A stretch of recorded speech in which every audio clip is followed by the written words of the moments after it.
अपनी जर्नी के बारे में बताएं, कब शुरू किया?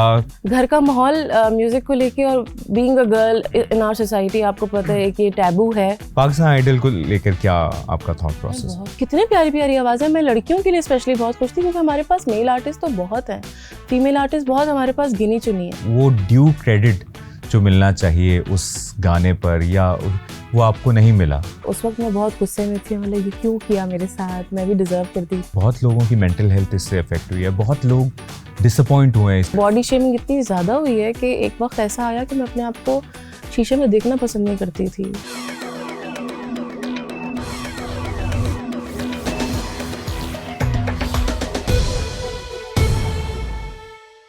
अस्सलाम वालेकुम जी, कैसे हैं आप लोग? उम्मीद है आप लोग बिल्कुल ठीक ठाक होंगे। जियो पॉडकास्ट की एक और एपिसोड के साथ आपकी खिदमत में हाजिर हैं। मैं हूं मुबशर हाशमी। जियो पॉडकास्ट की एपिसोड्स में हम मुख्तलिफ सेलिब्रिटीज़, क्रिकेटर्स, एक्टर्स, म्यूजिशियंस को बुलाते हैं, उनकी स्टोरीज़ आप तक पहुंचाते हैं, उनकी जर्नी के बारे में हम बात करते हैं। आज की जो हमारी गेस्ट हैं, वैसे तो आपने प्रमोशन और जो मुख्तलिफ हाईलाइट्स में देखते रहे होंगे, लेकिन मैं इनका प्रॉपर इंट्रोडक्शन ये है कि वैसे तो इनका जर्नी अभी 6-7 साल पहले ही शुरू हुआ है, लेकिन इनकी जो आवाज़ है बहुत ख़ास है, बहुत प्यारी आवाज़ है। और आज जब आप इनसे मुलाकात करेंगे तो आप ये पॉडकास्ट देखने के बाद, वैसे इनकी आवाज़ आपने कहीं ना कहीं सुनी होगी, आपको अंदाज़ा हो जाएगा कि ये पाकिस्तान म्यूज़िक इंडस्ट्री का बहुत बड़ा नाम बनने वाली है बहुत जल्द। और इनकी जर्नी अभी भी जारी है।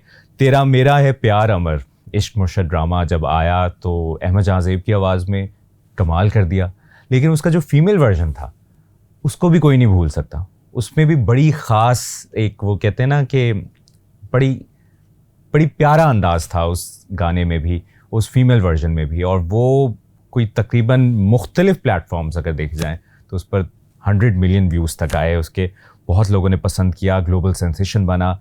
उसकी भी एक कहानी जानेंगे। साथ ही साथ फिर इनको फिल्म खेल खेल में है जो है उसका जो गाना था नई सोच, उसमें भी इनको लक्स स्टाइल अवार्ड मिला। बहुत सी बातें इनसे करनी है। बहुत ही प्यारी आवाज़, बहुत ही अच्छी इंसान, बहुत ही अच्छी आवाज़ की मालिक हमारे साथ मौजूद हैं हाशमी, फबिहा हाशमी। कैसी हैं फबिहा? ठीक हैं? मैं बिल्कुल ठीक हूँ, आप कैसे हैं? बिल्कुल ठीक ठाक। फबिहा, पहले तो आपका जर्नी अभी कुछ साल हुए हैं लेकिन बड़ा ज़बरदस्त जा रहा है। बहुत अच्छा काम कर रही हैं आप, बहुत लिमिटेड काम किया है, लेकिन हम उम्मीद करते हैं कि आने वाले दिनों में आपका बहुत सा काम देखने को मिलेगा, बहुत ही आवाज़ आपकी सुनने को मिलेगी। अपनी जर्नी के बारे में बताएं, कब शुरू किया, कौन इंस्पिरेशन रही, और वो कहते हैं ना, क्या अचानक से सिंगर बन गई या हमेशा से ख्वाहिश थी कि नहीं मैंने इस तरफ आना? मेरी फैमिली में मेरी अम्मी की आवाज़ और मेरे मामू को म्यूज़िक का बहुत शौक़ था, वो म्यूज़िक में थे भी प्रोफेशनली। दैन मेरा बड़ा भाई, वो भी क्योंकि उनकी आवाज़ बहुत अच्छी है, उन्होंने उसको परस्यू तो नहीं किया, लेकिन वो बैठ के अक्सर गाने गा रहे हैं या नात पढ़ रहे हैं या नेशनल सॉन्ग 14 अगस्त आया हुआ है तो इस तरह के फंक्शंस हो रहे हैं स्कूल में, तो पार्टिसिपेट करे तो मुझे बड़ा ना इंटरेस्टिंग लगता था उस वक्त। और मैं सोचती थी कि ये कितना अच्छा है और मैं उसके साथ बैठ जाती थी।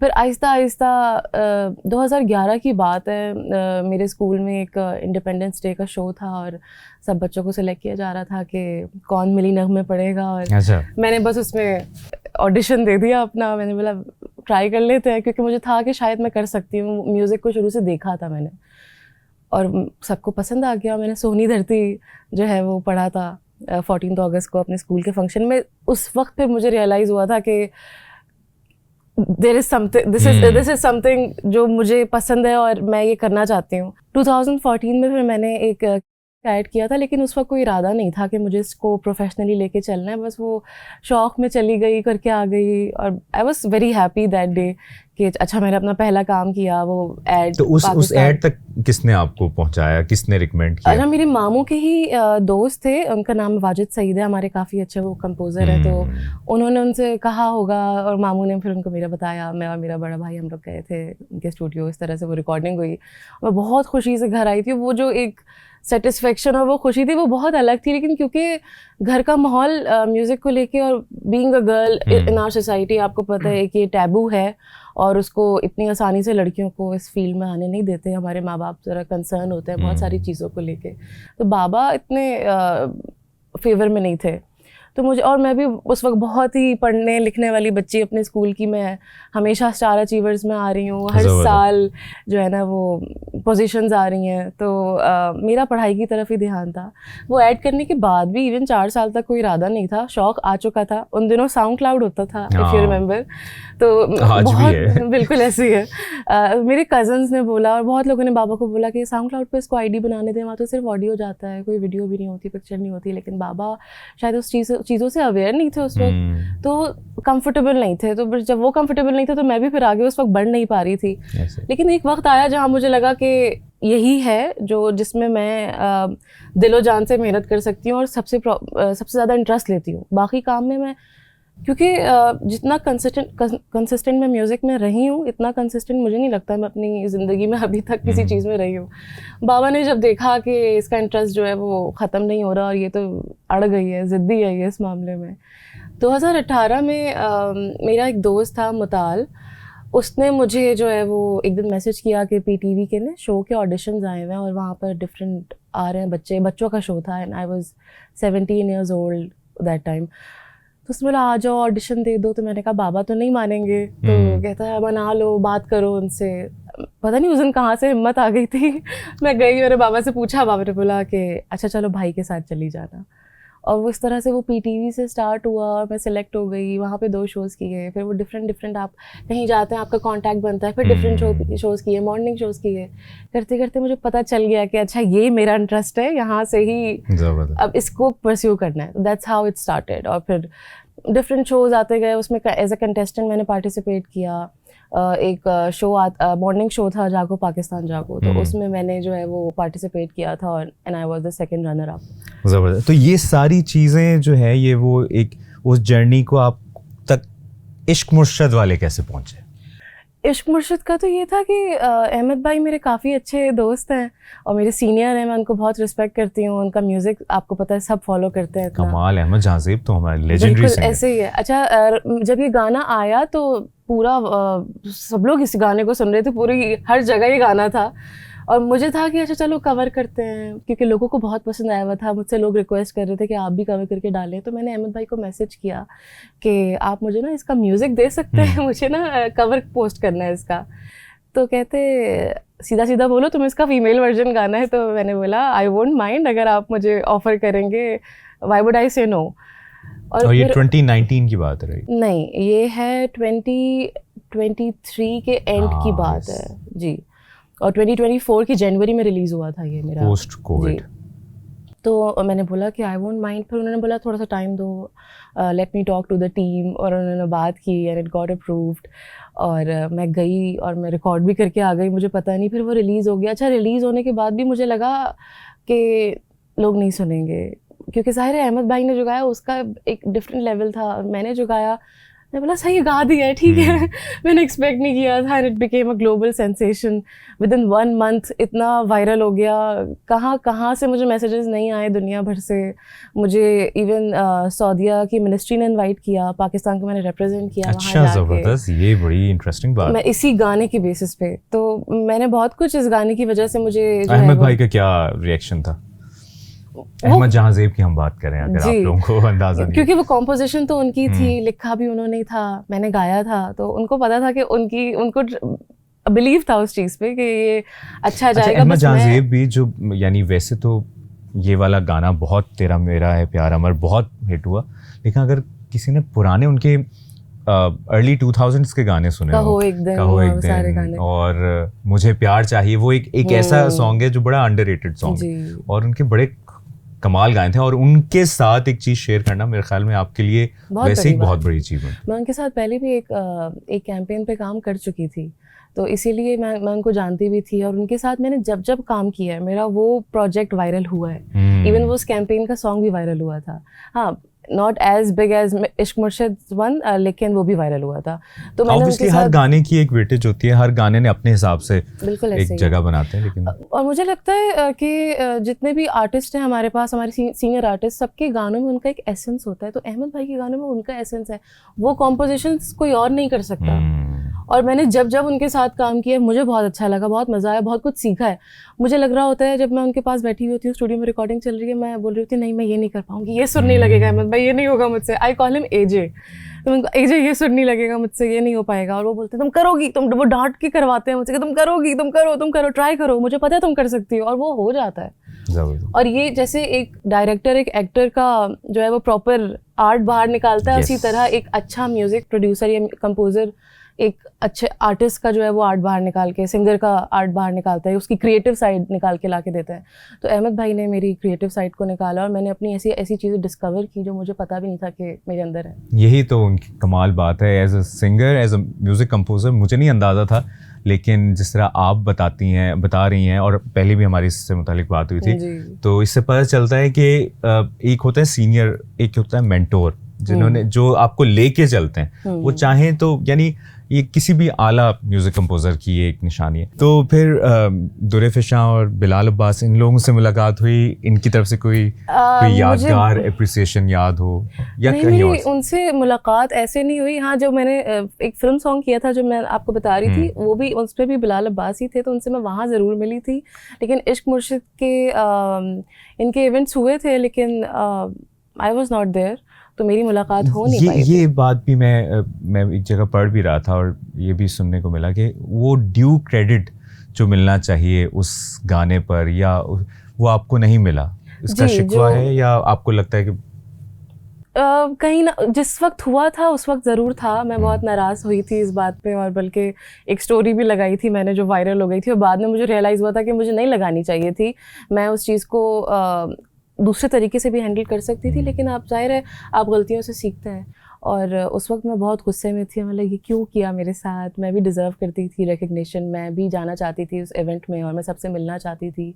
मैं उस टीम का पार्ट हूँ, तो मुझे वहाँ होना था, मुझे वहाँ प्रेजेंट होना था। तो मुझे लगा था मेरी सेल्फ रिस्पेक्ट पर बात आई है, और एज एन आर्टिस्ट आप बहुत फील करते हैं इस तरह की चीज़ों को, छोटी छोटी डिटेल्स होती हैं। वाज इट इंटेंशनल या पता नहीं? आई डोंट थिंक कि वो इंटेंशनल था, लेकिन अगर वो गलती से भी हुआ तो बस वो उस मोमेंट में मुझे बहुत दुख हुआ था उस बात का। लेकिन विद टाइम मैंने उन चीज़ों को लेट गो किया, मैंने बहुत सी चीज़ें सीखी। अब मुझे कोई शिकायत नहीं है, लेकिन मैं चाहती हूँ कि हम आर्टिस्ट को वो क्रेडिबिलिटी दी नहीं जाती है, वो अकाउंटेबिलिटी नहीं मिलती है जो हम डिज़र्व करते हैं, और वो मिलनी चाहिए। क्योंकि पाकिस्तान में तो वैसे भी आपको पता है कि फ़ीमेल आर्टिस्ट कितनी है, बहुत आप गिन सकते हैं उंगलियों पे, इतनी है। और अगर इतनी आपको कम आर्टिस्ट मिल रही हैं तो आप उनको तो प्रोटेक्ट करके रखें ना, क्योंकि हमारी सोसाइटी से टैलेंट हमारे पास बहुत है। मैं बहुत सारी लड़कियों को जानती हूँ जो बहुत प्यारा गाती हैं, लेकिन फैमिलीज से उनको इजाज़त नहीं है आगे आने की। ज़ाहिर है उनके माँ बाप के डिफरेंट कंसर्न्स है, जैसे मेरे माँ बाप के थे शुरू में, लेकिन बस मैंने उनको मना लिया। और फिर म्यूजिक इंडस्ट्री के अपने चैलेंजेस हैं, अपने चैलेंजेस हैं, सब जगह के अपने चैलेंजेस हैं। तो मुझे जब वो स्टोरी लगाई तो फिर कोई उधर से आया कि नहीं यार ये हो गया, या नहीं वो बात वहीं रह गई? उनका तो कोई ऐसा नहीं है, लेकिन अहमद भाई से मेरी बात हुई थी, कहते क्या कर रही हो तुम, क्यों गुस्सा इतना दिखा रही हो, कोई बात नहीं, अगर हो गया इंशाल्लाह तुम देखना तुम्हें बहुत इज्जत मिलेगी, तुम्हें लोग जान रहे हैं, तुम्हें पूरी दुनिया जान रही है, तुम्हें और क्या चाहिए। और शायद वही गाना, वही इज्जत, आज इसी वजह से आज हम आपका पॉडकास्ट कर रहे हैं कि वो एक इतनी सेंसेशन बना ग्लोबली। अब सऊदी मिनिस्ट्री की आप बात करिए, वैसे भी जुबान ज़दे आम था वो गाना, ओवर ट्रेंडिंग पे था। बिल्कुल ऐसे ही है। तो कभी कभी हर चीज़ अपने टाइम पे हो जाती बिल्कुल है, ऐसे राइट टाइम होता है सब। उस वक्त वो हमें लग रहा होता है कि सब खराब हो गया और कैसे होगा अब सब ठीक, और ये गलत हो गया, लेकिन वो हमें वक्त के साथ जवाब मिल जाता है अल्लाह की तरफ से कि क्यों हुआ था, तो वो समझ आ जाता है बाद में। मुझे भी आ गया। लक्स स्टाइल अवार्ड आपको जो मिला नई सोच पे, खेल लक्स स्टाइल अवार्ड मुझे मिला था 2022 में, और ये मैंने गाना किया था, मुझे अभी भी वो डेट याद है, क्योंकि मेरी ना जब मैंने म्यूज़िक शुरू किया था तो मैंने एक लिस्ट बनाई थी वो कि मुझे कोक स्टूडियो में जाना है, मुझे मैनिफेस्ट किया था कि मुझे एक फिल्म सॉन्ग करना है और मुझे लक्स स्टाइल अवार्ड, मुझे अवार्ड जीतना एक बड़ा, मतलब ये सारी, I wanted to be in the limelight as well, और मैं चाहती थी कि लोग मुझे पहचानें, मेरे टैलेंट को रिकग्नाइज करें, और तो एक प्लेटफॉर्म मिले। और मुझे नबील कुरैशी जिसके डायरेक्टर थे, and he used to follow me, that's so nice of him. मेरे लिए बहुत, तो ग्रेट बंदा है। सही बात है, मेरे लिए बहुत बड़ी बात थी। मैंने एक कवर डाला था तो उसके थ्रू उन्होंने मुझे फॉलो किया था और उनको मेरे बारे में पता चला था, और एक दिन मुझे 5 अप्रैल 2021 की बात है ये, जी 5 अप्रैल 2021 उनका मुझे मैसेज आया कि फबिहा उस वक्त कोविड चल रहा था मुझे कोविड हाँ बिल्कुल उस वक्त लॉकडाउन कम हुआ था लेकिन स्टिल हाँ। था जी। तो उन्होंने मुझे मैसेज किया कि ऐसा एक है, इसमें ग्रुप ऑफ सिंगर्स हैं, अकेला वो मेरा सॉन्ग नहीं है, उसमें डिफरेंट आर्टिस्ट और भी हैं, वेरियस आर्टिस्ट हैं। तो उन्होंने बोला इस तरह का है और हम चाहते हैं कि एक कैरेक्टर को आप भी रिप्रेजेंट करें।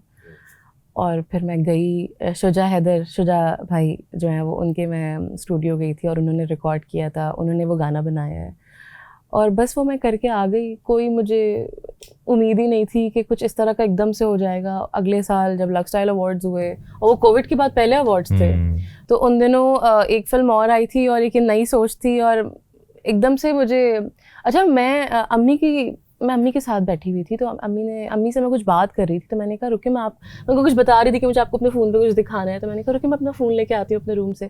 मैं रूम में गई अपना फ़ोन लेने के लिए और मैंने जैसे ही फ़ोन उठाया तो मैसेज आया हुआ था अवार्ड शो के लिए कि फबिहा यू हैव बीन नॉमिनेटेड। और मैं तो हैरान और मैं कमरे में आके बैठी और मुझे पसीना आने लग गया। मैं वो आप ओवरवेल्म हो जाते हैं ना इस तरह की सिचुएशन में। आपको ये नहीं हुआ किसी ने प्रैंक किया? मुझे कुछ समझ नहीं आ रहा था, मैं कंफ्यूज थी और मैंने अम्मी को दिखाया और मैं रोने लग गई बताते ही। और अम्मी ने गले लगा लिया। अम्मी ने बोला नहीं बेटा तुमने कितनी मेहनत की है यहाँ तक आने के लिए, तो तुम ये डिज़र्व करती हो और ये सच में हो रहा है तुम्हारे साथ। अच्छा वो पूरे दिन मैं अपने होश में ही नहीं थी, मुझे समझ ही नहीं आ रहा था ये हुआ क्या है। और विदिन 2 डेज़ मेरी फ़्लाइट थी, मुझे लाहौर जाना था, लाहौर में हो रहे थे वो उस साल के शोज़ और उन्होंने मेरी फ़्लाइट बुक करवा दी। मैं एंड टाइम तक इतना पैनिक कर रही थी, मुझे लग रहा था सब कैंसिल हो जाएगा, कुछ नहीं हो पाएगा, क्योंकि जब तक आपका जो एक ख्वाब होता है जो आपने मैनिफेस्ट किया नॉमिनेशन पे आपकी बात बिल्कुल नॉमिनेशन पे था। मैंने कहा मैं नॉमिनेट हो गई हूँ ना, बस इनफ है, हो गया, जीतूं या ना जीतूं कोई फ़र्क नहीं पड़ता, मैं यहाँ तक आ गई, इतने बड़े लोगों के बीच में बैठ गई। और उस गाने को तो और भी लोगों ने, जिस तरह आप बता रही, और किस ने गाया था? पना ने गाया था, शहरियार उसमें थे, एक शुजा भाई ने खुद गाया था, शुजा हैदर उसमें सिंगर थे और भी कुछ आर्टिस्ट थे, मुझे एग्जैक्टली उनके नाम, सफ़ीर एक थे। और यहाँ पर ये बात करना बड़ा ज़रूरी है कि शुजा हैदर भी एक ऐसा नाम है पाकिस्तान म्यूज़िक इंडस्ट्री का, यानी कितने प्यारे प्यारे उन्होंने सॉन्ग्स दिए हैं। और अभी जो पाकिस्तान आइडल में जिस तरह वो मेंटोर हैं और म्यूजिशियंस जो नए यंग बच्चे हैं उनको गाइड कर रहे हैं, तो ये एक बड़ा ज़बरदस्त, यानी शुजा भाई को मैंने उनके साथ even apart from this film song मैंने उनके साथ और भी काम किया है। सच अ ग्रेट पर्सनैलिटी, और जिस तरीके से वो म्यूज़िक आपसे करवाते हैं उनका तरीका डिफरेंट है, अहमद भाई का तरीका डिफरेंट है, लेकिन बहुत मज़ा आता है दोनों के साथ काम करके। और मैं मेरे लिए तो बहुत बड़ी बात थी इतने बड़े आर्टिस्ट के साथ काम कर रही हूँ। अच्छा, जब नॉमिनेशंस का ऐलान हो रहा था फिर मैं लाहौर पहुँच गई, बेस्ट फीमेल सिंगर या debut, best film playback song of the year announce हुआ तो मैं ऐसे हुई कि ये क्या हुआ, मैं जीत भी गई। और बस फिर जब स्टेज पे गए या स्पीच दी, वो सोचते थे हम लोगों को देख के क्या थी वो स्पीच। अच्छा, मुझे रिग्रेट है उस बात का, पता है, मैंने सोचा था कि मैं सबका शुक्रिया अदा करूंगी, मैं नवील भाई का शुक्रिया अदा करूंगी, मैं शुजा भाई का शुक्रिया अदा करूंगी, अपने माँ बाप का शुक्रिया अदा करूंगी। और आपने लेकिन जब मैं स्टेज पे पहुंची तो मैं बिल्कुल आई वाज शिवरिंग और मैं हाथ पाँव ठंडे हुए हुए और बस। और उससे पिछले लास्ट ईयर ही मैंने लक्स के लिए एक गाना भी गाया था, तो मैंने बस ये बात उनको बोली कि लास्ट ईयर आई संग for lux and this year I am getting the award. तो बस मुझे कुछ समझ नहीं आ रहा था मैं क्या बोलूँ, एकदम से मुझे माइक पकड़ा दिया था, लेकिन बाद में मुझे लगा कि आई शुड हैव। अक्सर लोग करते हैं ना अवार्ड से पहले अपने पेपर निकालते हैं पर्ची में, मुझे उम्मीद नहीं थी ना। तो क्यों और कौन नॉमिनेटेड था? और एक और फिल्म आई थी तो उसमें हमारे कुछ कवाल्स हैं वो नॉमिनेट हुए थे उस गाने के लिए, उस फिल्म सॉन्ग के लिए। तो 2-3 ही नॉमिनेशंस थी, क्योंकि कोविड के टाइम पे आपको पता है इतनी फिल्म्स और इतनी चीज़ें हुई नहीं थी ना। तो अच्छा, उस अवार्ड को जीतने के बाद फिर आपका ऑब्वियसली एक एक्सपोजर भी बढ़ता है, इतने बड़े प्लेटफॉर्म से आपको रिकग्नाइज किया गया, तो फिर लोगों ने अप्रोच करना शुरू किया आपको म्यूज़िक के लिए, या क्या होता है वैसे? अप्रोच करना शुरू किया, लेकिन एक इस मामले में मैं थोड़ा सा डिसअपॉइंटमेंट जाहिर करूँगी, क्योंकि इवन मैंने जब इश्क मुर्शिद भी किया, अवार्ड और इश्क मुर्शिद मेरी अब तक की सबसे बड़ी अचीवमेंट्स हैं, और मुझे लगता है कि जितना मैंने एक्सपेक्ट किया था कि लोग इतना मुझे अप्रोच करेंगे और चीज़ें होंगी मेरे लिए, प्रोजेक्ट्स आएंगे, काम आएंगे, उस तरह से नहीं हो पाया। आई थिंक हमारी म्यूज़िक इंडस्ट्री अभी एक डेवलपिंग स्टेज में है और इतना काम है नहीं हमारे पास जितना होना चाहिए। बल्कि जो आप बात कर रहे थे पाकिस्तान आइडल की, तो हमारे पास तो वो भी प्लेटफॉर्म नहीं था ना, मेरे टाइम पे तो वो प्लेटफॉर्म भी नहीं था जब मैंने शुरू किया। PTV से शुरू किया, सोशल मीडिया का दौर था, तो कवर्स डलते थे बस वहाँ। और आपको पता है शुरू में तो मैं जब कवर्स बनाती थी वो बिल्कुल ब्लैक, उसमें मेरी शक्ल दिखना अलाउ नहीं था क्योंकि बाबा की तरफ से इजाज़त नहीं थी। तो करते करते बड़ी मुश्किलों से वो विद इन दीज 7 years मैं यहाँ तक पहुँची हूँ। तो मुझे लगता है कि काम एक तो कम, अपॉर्चुनिटीज़ हमारे लिए बहुत ज़्यादा नहीं है और होनी चाहिए।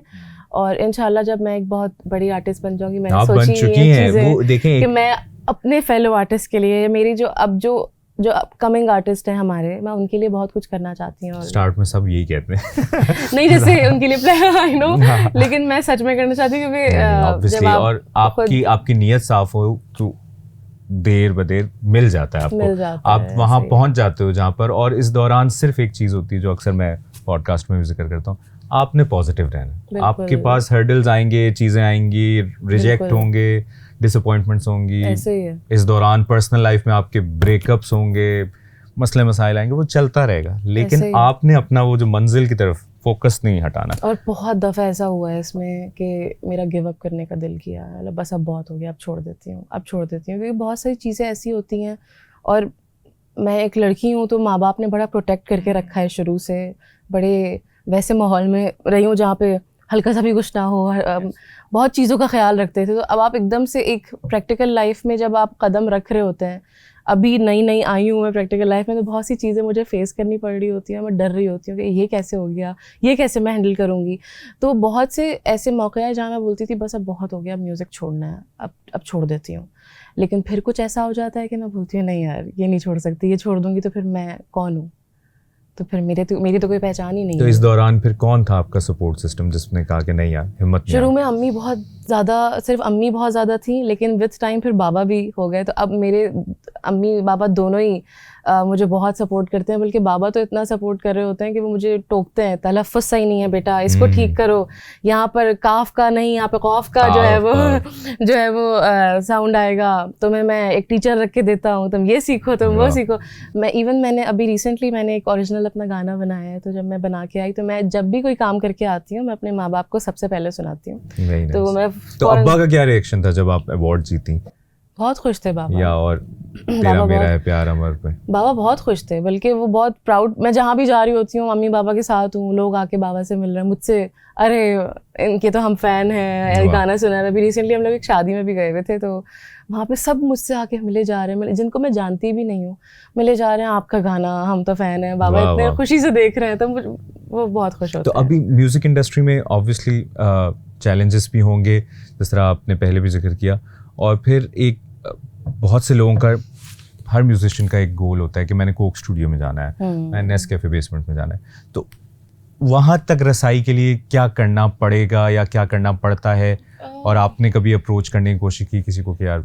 मैंने बिल्कुल की। मैंने डिफरेंट लोगों को मैसेजेस किए हैं जो कोक स्टूडियो का पार्ट है, और मैंने बहुत दफ़ा उनसे बोला मुझे जाना है, क्या करना चाहिए। तो सब ने यही बोला कि कोक स्टूडियो में जाने का कोई ऐसा रास्ता नहीं है कि आपको वो फॉलो कर लेंगे तो आपको मिल जाएगा। जैसे अब जुल्फी भाई हैं, वो अभी कितना अच्छा काम कर रहे हैं, कितना। और मुझे उनकी सबसे अच्छी बात ये लगी कि वो जैसे हुंजा जा रहे हैं, वो डिफरेंट जगहों को विजिट कर रहे हैं जहाँ कोई पूछता भी नहीं है, जाके वो वहाँ से टैलेंट लेकर आ रहे हैं, जिसको बेचारे उन लोगों को तो कोई भी फैसिलिटीज़ नहीं है। हमारे पास तो फिर चीज़ें हैं, फैसिलिटीज़ हैं, रिसोर्सेज हैं, तो वो वहाँ से टैलेंट लेकर आ रहे हैं। और हमारा कोक स्टूडियो आपको पता है वर्ल्ड वाइड जा रहा है। और जुल्फी भाई के बाद तो बड़ा, मैं अक्सर ये बात करता हूँ पॉडकास्ट में कि उनके बाद ना एक यंगस्टर्स को जो मौका मिला ना, एक फ्रेश बिल्कुल ऐसे ताज़ा हवा का झोंका, और फिर उसके बाद फिर टैलेंट आता है। इसी तरह उन्होंने नेस्कैफे बेसमेंट में भी किया था, बिल्कुल उस वक्त वो कर रहे थे, वो उस वक्त कितना वायरल हुआ था, कितना फेमस था। अच्छा, मैं कोक स्टूडियो तो रोहेल हयात जो हमारे सर हैं मैं उनके टाइम से ही फॉलो करती आ रही हूँ। पर स्ट्रिंग्स ने भी किया, सबने किया, मुझे सबके पसंद है।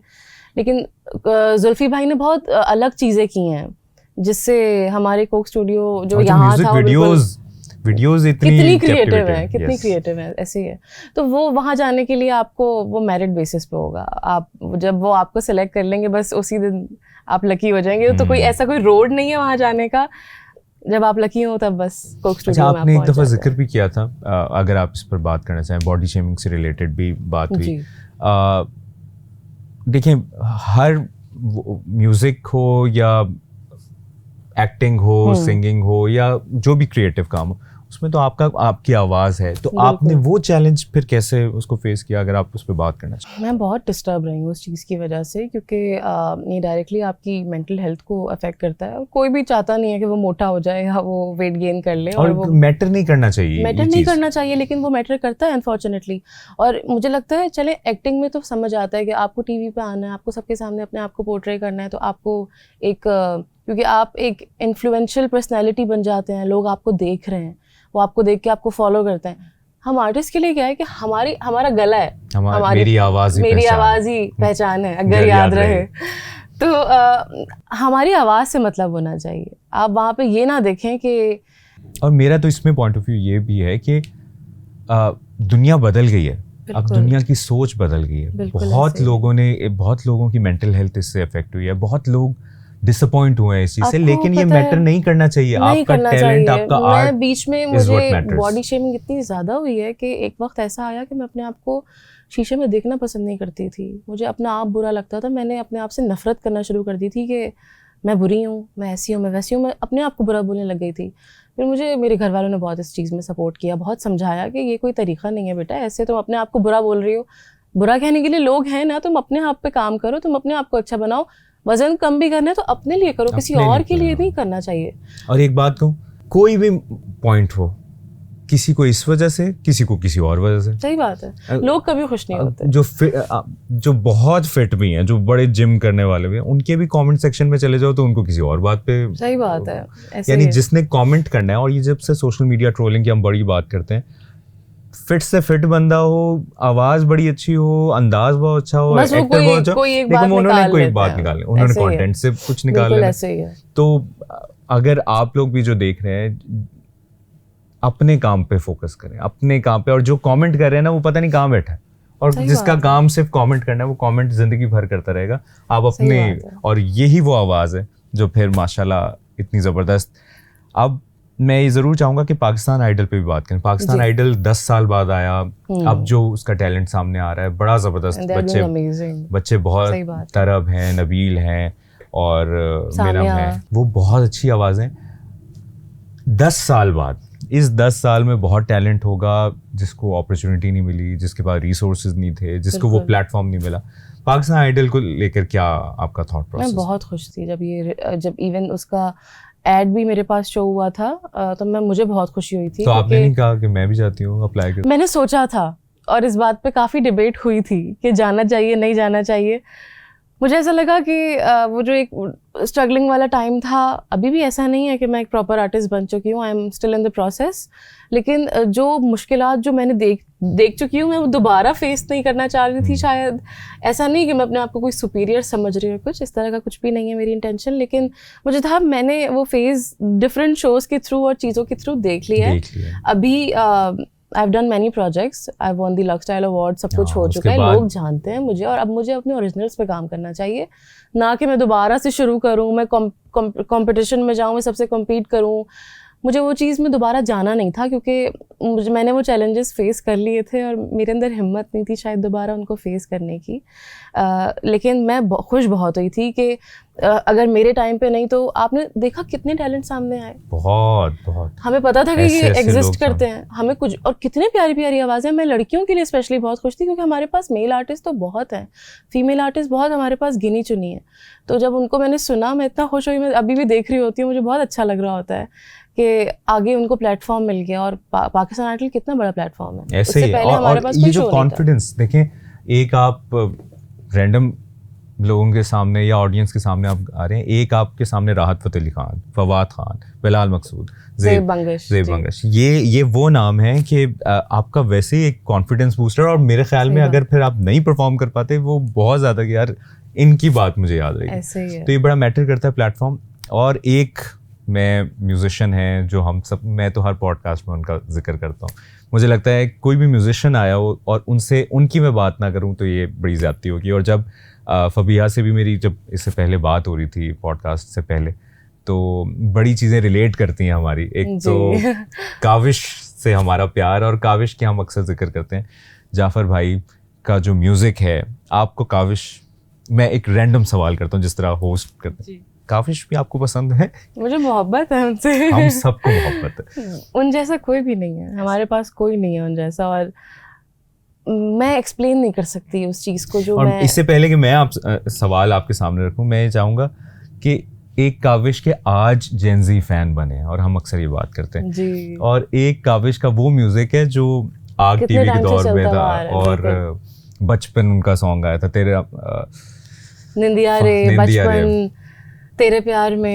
में, और ये सब वो गाने हैं जो दोबारा, और मैं कहता हूँ जाफर भाई का म्यूजिक से प्यार और उनका वैसे ही क्यों इतने प्यारे इंसान है कि इस चीज ने दोबारा हिट ऐसे होना ही था, और बिल्कुल ऐसे वो ऐसे हिट हुआ कि अब जेनजी को रियलाइज हो रहा है कि सही काविश बात कोई है। चीज। मुझे याद है मेरे बड़े बहन भाई सुनते थे निंदिया रे और बचपन, मेरा भाई बहुत शौक से सुनता था, तो मैं तब से सुनती आ रही थी, और उस वक्त मुझे इतना नहीं पता था, I was 10 years old may be, और मैं बस सुनती थी, बोलती हाँ बहुत अच्छा गाना है, छोटी थी। लेकिन जब बड़ी होती गई, पता चलता गया, सोशल मीडिया जब यूज़ करना शुरू किया, फिर जाफ़र भाई के बारे में पता चला, पढ़ा उनके बारे में, फिर उनके गाने जब और सुने, उनसे जब आप मिल लो एक दफा तो आपको अंदाजा होता है कि म्यूजिक तो उनका है ही बहुत अच्छा, लेकिन वो इंसान उससे ज़्यादा प्यार है, कहीं बढ़, बिल्कुल ऐसे ही है। मेरे लिए बहुत बड़ी बात थी उनसे मिलना, मुझे लग रहा था ये क्या हो गया है, ये बहुत बड़ा, शायद अवार्ड जीतने से ज़्यादा खुशी मुझे इस बात पे थी कि मैं जाफ़र भाई से मैंने मिला, और वो इतने अच्छे इंसान हैं। हम दोनों मिले हैं उनसे। हुआ ये था कि वो जब कराची उन्होंने अपना पहला शो किया था 8 सितंबर, मेरी बर्थडे भी थी उसी दिन, तो मुझे वो मेरा बेस्ट बर्थडे गिफ्ट था। और मेरी थी 10 सितंबर में। अच्छा, काविश के फैन रिलेट कर सकते हैं कि वो कॉन्सर्ट बड़ा यादगार था। सही बात है। तो हम आर्ट्स काउंसिल गए, वहाँ पर शो हुआ, और मैं मिल नहीं पाई उनसे, मुझे बड़ा अफसोस था, क्योंकि मुझे मिलना था, मेरी उनसे बातचीत हुई थी पहले म्यूज़िक के हवाले से, तो मुझे उनसे मिलना था, लेकिन वहाँ रश बहुत था, वो ऐसे आपको अंदर जाने भी नहीं दे रहे होते हैं। मैं खैर घर आ गई, मतलब कोई बात नहीं। मैंने स्टोरीज़ लगाई कि जाफ़र भाई का मेरे पास खुद मैसेज आया कि Fabiya you never came back stage, तो मैंने उनको बताया कि जाफ़र भाई ऐसा ऐसा था, वो नहीं आने दे रहे थे, तो कहते if I had known you were there I would have called you inside. अरे वाह, तो मैं इतनी खुशी, ये तो मेरे लिए बहुत बड़ी बात थी। फिर मैंने उनसे फिर रिक्वेस्ट किया, मैंने कहा जाफ़र भाई मैं अभी लाहौर आ रही हूँ, तो क्या मैं आपसे मिल सकती हूँ, क्या हम मुलाकात कर सकते हैं? And he was so kind, उन्होंने बोला कि ज़रूर आप आएँ, मेरे घर आएँ, और फिर मैं उनके घर गई, तो जाफ़र भाई और उनकी वाइफ यमीना भाभी, उन्होंने इतने अच्छे से वेलकम किया हमें कि they made us feel like home. तो सबके साथ ऐसे, मैं, मेरा भाई और एक दोस्त हमारा और था, तो हम 3 लोग गए थे, और हम इतने ओवरवेल्म हुए हुए थे। अच्छा, शुरू में जाफ़र भाई खामोश बैठे रहे, लेकिन जब उन्होंने फिर वो बात करना शुरू किया, और वो 3 घंटे बस हम उनको सुन रहे थे, और लग रहा था वो चुप ना हो, वो बस वो बोलते रहे, वो बताते रहे अपने बारे में। ऐसे लग रहा है मैं अपने फीमेल वर्जन से इस आवाज में, यानी जाफ़र भाई वो एक बहुत स्पिरिचुअल इंसान है apart from an artist. Yes, और जाफ़र भाई की ये जो बात कर रही है, मैं एक एक पॉइंट से रिलेट कर सकता हूँ कि यही बात है जो हर बंदा उनके बारे में राय, बिल्कुल ऐसे ही। जाफ़र भाई के गाने हो, काविश के गाने हो, और आपकी आवाज़ में हो, तो मुझे अंदाज़ा है कि कितने खूबसूरत ये बोल हैं और कितना खूबसूरत अंदाज़ है आपका, और आपको ये कवर्स गाने चाहिए काविश के ज़्यादा से ज़्यादा। जी मैं गाती हूँ, लेकिन मुझे वो आर्टिस्ट, मैं उनको इतना ज़्यादा रिस्पेक्ट करती हूँ, and I look up to him, कि मेरी हिम्मत नहीं हो रही होती है उनके गानों को नहीं, लेकिन आप बहुत छेड़ने की, और लेकिन बहुत शुक्रिया, that means a lot to me. और जियो पॉडकास्ट में आप आई, बहुत अच्छा लगा, और आपका एक बहुत ब्राइट फ्यूचर है, आपका बड़ा प्यारा प्रेजेंट है, और आप माशाल्लाह जो काम कर रही हैं बहुत अच्छा कर रही हैं, बहुत अच्छा गा रही हैं, और ये सिलसिला जारी रहेगा। और ये मैं आप लोगों को भी बता रहा हूँ, जिसने फ़बिहा हाशमी को सर्च नहीं किया या इनके गाने को फॉलो नहीं किया, वो करें, आपको अंदाज़ा होगा कि कितनी प्यारी आवाज़ हमारे दरमियान है। Thank you so much for having me, आपने जिस तरीके से सपोर्ट किया, और नहीं, और ये आप डिज़र्व करती हैं, और अच्छा टैलेंट हो, आवाज़ अच्छी हो, अंदाज़ अच्छा हो, और आपकी आवाज़ ही पहचान है, अगर याद रहे। बहुत शुक्रिया। जियो पॉडकास्ट की एपिसोड आपने फ़बिहा हाशमी के साथ देखी, इनकी स्टोरी आपने जानी, और इनकी जर्नी के बारे में आपने जाना, और अभी तक आपको इनके बारे में नहीं पता था तो आज ही सर्च कीजिएगा इनके बारे में, और यकीनन इस पॉडकास्ट के बाद आपको अंदाज़ा हुआ होगा कि कितनी अच्छी इंसान है ये, कितनी अच्छी आवाज़ है ये। इजाज़त दीजिए, अल्लाह हाफ़िज़।